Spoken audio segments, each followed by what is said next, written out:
Bonjour à tous, les amis. Aujourd'hui, nous nous embarquons pour un voyage délicieux afin de créer un chef-d'œuvre français intemporel, la tarte aux fraises. Imaginez un peu, une croûte dorée et beurrée, une garniture onctueuse à la vanille et, pour finir, une couronne de fraises d'un rouge éclatant. La beauté de cette tarte réside dans sa simplicité. Chaque élément, de l'humble farine aux fraises mûres, joue un rôle crucial dans la création d'une symphonie de saveurs. Ayant grandi dans le sud de la France, l'arrivée de la saison des fraises était toujours une occasion de célébrer.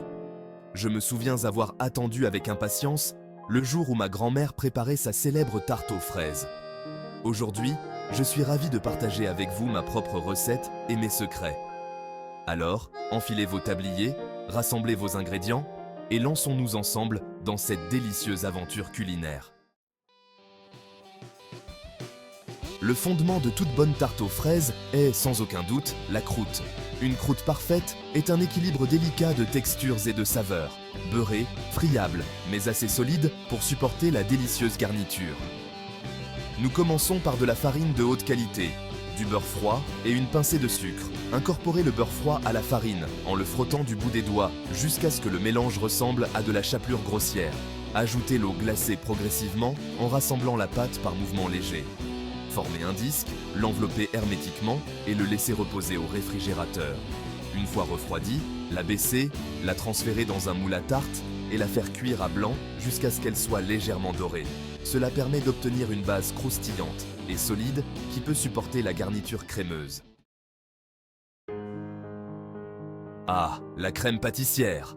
C'est le cœur de notre tarte aux fraises. Une crème veloutée qui s'accorde parfaitement avec les saveurs sucrées et acidulées des fraises. Nous commençons par le lait, infusé à la chaleur de la vanille. Pendant que le lait chauffe, fouettez ensemble les jaunes d'œufs et le sucre jusqu'à ce que le mélange blanchisse et devienne crémeux. Versez graduellement le lait chaud dans le mélange de jaune d'œufs en remuant constamment pour éviter que les œufs ne coagulent. Remettre le mélange dans la casserole et cuire à feu doux en remuant constamment. Au fur et à mesure que la crème mijote, elle épaissit lentement, enrobant le dos d'une cuillère. Retirez du feu et incorporez une noix de beurre pour plus de richesse et de brillance. Passez la crème au tamis fin pour obtenir une texture lisse et soyeuse. Laissez refroidir complètement avant de la verser dans le fond de tarte refroidi. Voici maintenant la partie la plus excitante. Ajoutez les vedettes de notre spectacle, les fraises. Recherchez des fruits mûrs et parfumés, fermes au toucher et débordants de saveurs. Une fois que vous avez choisi vos fraises parfaites, équeutez-les et coupez-les en tranches fines et régulières.